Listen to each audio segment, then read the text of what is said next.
పార్వతీపురం మన్యం జిల్లా కొమరాడ మండల కేంద్రంలో ఈరోజు సిపిఎం పార్టీ గిరిజన సంఘం ఆధ్వర్యాన పత్రికా విలేకరుల సమావేశం ఏర్పాటు చేయడం జరిగింది.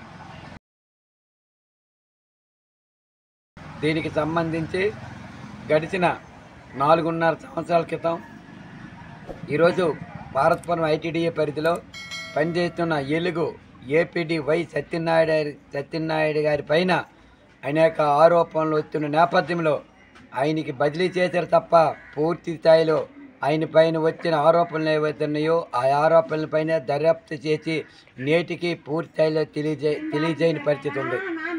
ఇలాంటి సందర్భంలో మేమన్నది ఏంటంటే వెలుగు ఏపీడీ పనిచేసిన కాలంలో ముఖ్యంగా 100 కేంద్రాలకి కేంద్ర ప్రభుత్వం నుండి ఎంత నిధులు వచ్చాయి, ఎంత ఖర్చు అయ్యింది, ఇంక ఎంత మిగిలాయి అనే దానిపైన, అలాగే వివిధ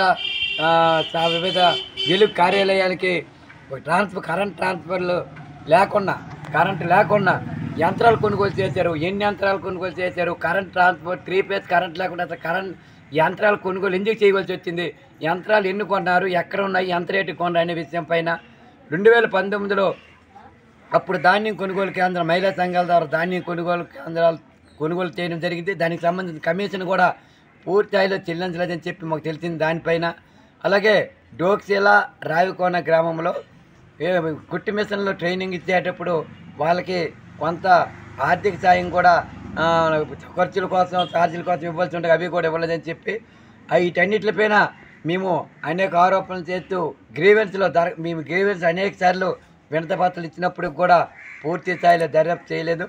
ఏదేమైనా కొంతవరకు పాలకొండ సబ్ కలెక్టర్ గారు స్పందించి మాకందరూ కూడా వివరాలు తెమ్మన్నారు. మేము 76 పేజీలతో సంబంధించిన వివరాలన్నీ కూడా సబ్ కలెక్టర్ గారికి ఇచ్చాం. ఆయన తెలియజేసింది ఏమంటే ఆయన పైన కొన్ని లోపాలు ఉన్నాయి, వాటికి సహకాశ నోటు ఇచ్చాము, ఇంకా పూర్తి స్థాయిలో సమాచారం ఇస్తామని చెప్పి 2 నెలలు గడుస్తున్నా పూర్తిగా సమాచారం ఇవ్వలేదు.